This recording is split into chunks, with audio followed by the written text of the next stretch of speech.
Bonjour et bienvenue à cette vidéo sur les facteurs liés à l'alphabétisation, la facilité de lecture et le transfert vers d'autres langues. Lorsque nous créons une orthographe, ce sont des personnes réelles qui vont l'utiliser. Pendant la lecture, leurs yeux bougent d'une certaine manière et leur cerveau donne un sens à ce qu'ils voient. Souvent, ils veulent aussi lire et écrire dans d'autres langues. Dans cette vidéo, nous parlons de ces deux aspects. En regardant simplement la forme d'une lettre, qu'est-ce qui fait qu'il est difficile ou facile de la reconnaître? C'est ce que nous appelons le traitement d'informations visuelles. Comment l'orthographe locale est-elle liée à la langue nationale ou à une autre langue importante? Ces éléments peuvent influencer le choix des lettres. Nous ne parlerons pas ici de la manière d'enseigner l'orthographe. C'est important, mais nous parlons ici des choix dans le développement de l'orthographe et non de ce que vous faites après qu'elle a été créée. Vous avez dit que la forme d'une lettre est importante. Pourquoi? Nos yeux voient que les objets sont différents. Si les objets se ressemblent, nous nous arrêtons pour voir si elles sont identiques. Si des lettres différentes se ressemblent trop, elles sont plus difficiles à apprendre pour les nouveaux lecteurs et plus difficiles à lire. Nous voulons donc que les lettres soient aussi différentes les unes des autres que possible. Les langues européennes ont plusieurs lettres qui se ressemblent. Elles ne diffèrent que par leur orientation. Une chaise dans différentes positions reste une chaise, mais ce n'est pas le cas des lettres. Ces lettres ne sont donc pas les meilleurs choix, mais vous devrez probablement les utiliser de toute façon puisque de nombreuses langues parlées autour de vous les utilisent. Mais il y a un problème plus fréquent avec l'apparence que beaucoup de langues ont.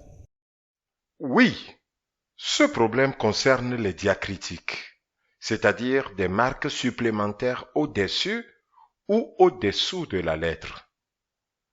Les yeux du lecteur se déplacent le long de la ligne et il faut un effort supplémentaire pour déplacer son regard vers le haut ou vers le bas, même légèrement.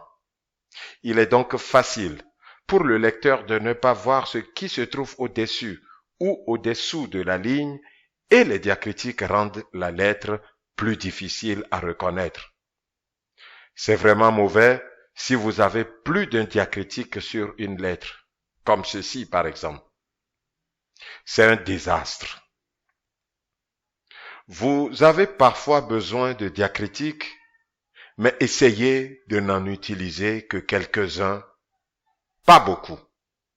Si vous avez un diacritique sur chaque voyelle, ce sera plus difficile à lire. En ne pensant qu'au traitement d'informations visuelles, lequel de ces éléments serait le meilleur? Le deuxième a un diacritique. Il ressemble aussi à la lettre E. Normal, la lettre E que nous connaissons. Donc, en ne pensant qu'au traitement visuel, la première, E, serait meilleure, car elle a une forme différente de celle du E et pas de diacritique. Il y a parfois une autre complication. Parfois les tableaux blancs et les papiers ont des marques de bavure supplémentaires et il est difficile de dire si ce sont des diacritiques ou non. Les gens peuvent s'habituer à ignorer ces petites marques supplémentaires. Qu'en est-il des apostrophes, comme pour ces deux, pour représenter des sons différents? Comme les diacritiques, les apostrophes sont également au-dessus de la ligne de lecture et faciles à ne pas remarquer. K et K apostrophes sont presque identiques.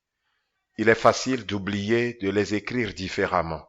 Il n'est donc pas recommandé d'utiliser les apostrophes pour distinguer une lettre d'une autre bien que vous puissiez les utiliser pour d'autres choses. Vous parlez de traitement d'informations visuelles. C'est important, mais parfois, d'autres choses peuvent être plus importantes. Vrai. Par exemple, si vous avez une langue tonale et que le ton fait une différence dans le sens de beaucoup de mots ou dans la grammaire, les diacritiques peuvent aider à distinguer un mot d'un autre. Voir les vidéos numéro 10 et numéro 11 sur le ton. Les lecteurs doivent être capables de distinguer un mot d'un autre. Il est plus important de marquer un mot avec précision que d'éviter les signes diacritiques. Si vous ne le marquez pas, les gens s'arrêteront et se diront « Quel est ce mot ?» De plus, vous souhaitez généralement avoir un symbole pour chaque son qui fait une différence de sens.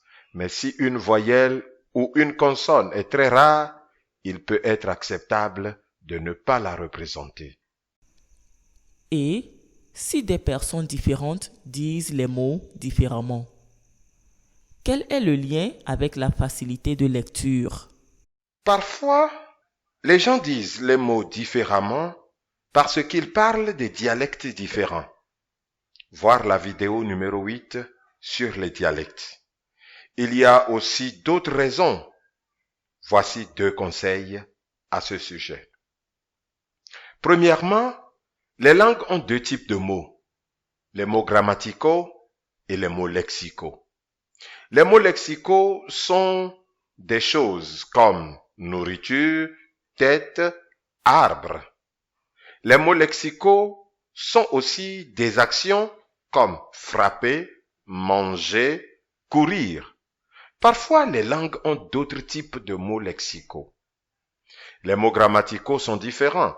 Ce sont les petits mots qui permettent à la grammaire de se maintenir, comme le, maintenant, pour, il, si, et bien d'autres encore. La façon dont vous dites les mots grammaticaux peut changer en fonction du mot qui les accompagne.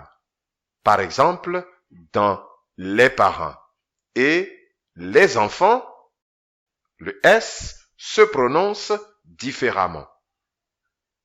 Mais il s'écrit de la même façon et c'est une bonne idée.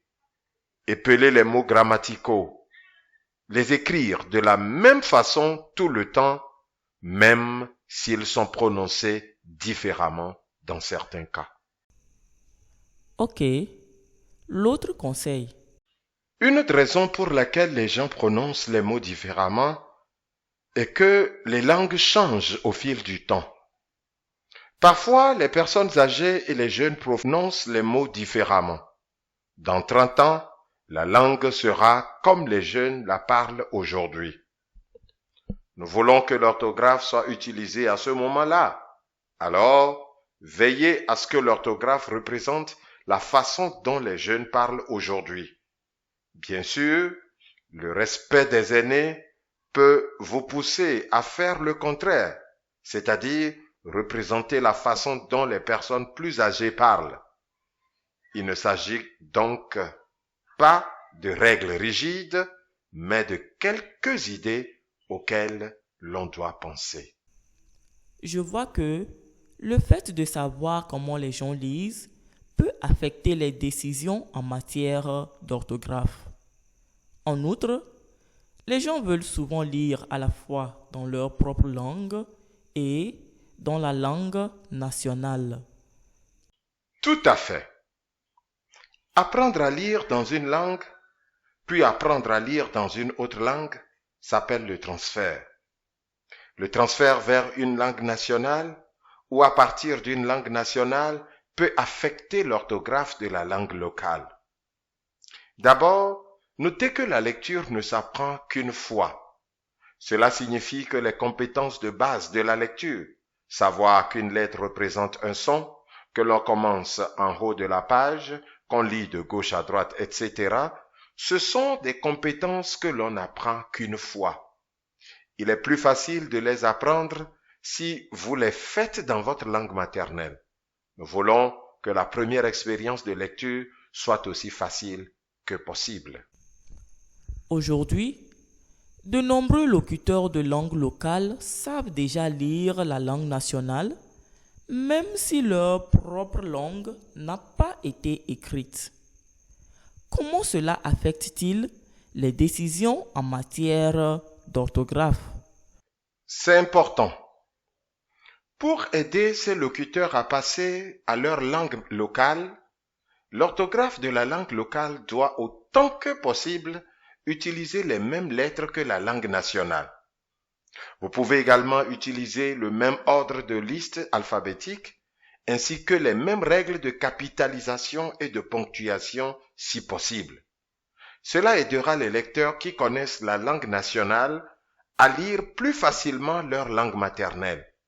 Mais cela va aussi dans l'autre sens. Cela aide également les locuteurs de la langue locale à apprendre à lire la langue nationale. Bien sûr, les langues présentent généralement des différences.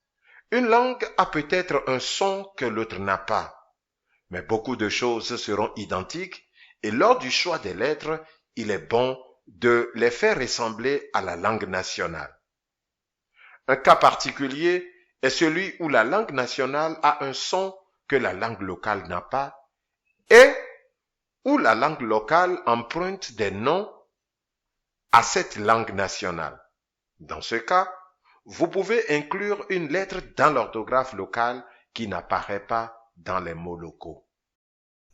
S'il existe des différences importantes entre les deux langues, il serait utile d'écrire quelque chose pour expliquer ces différences. Oui, nous pourrions appeler cela un guide de transition ou livre de transfert. Il sera destiné aux personnes qui savent déjà lire la langue nationale. Il montrera quelles sont les différences.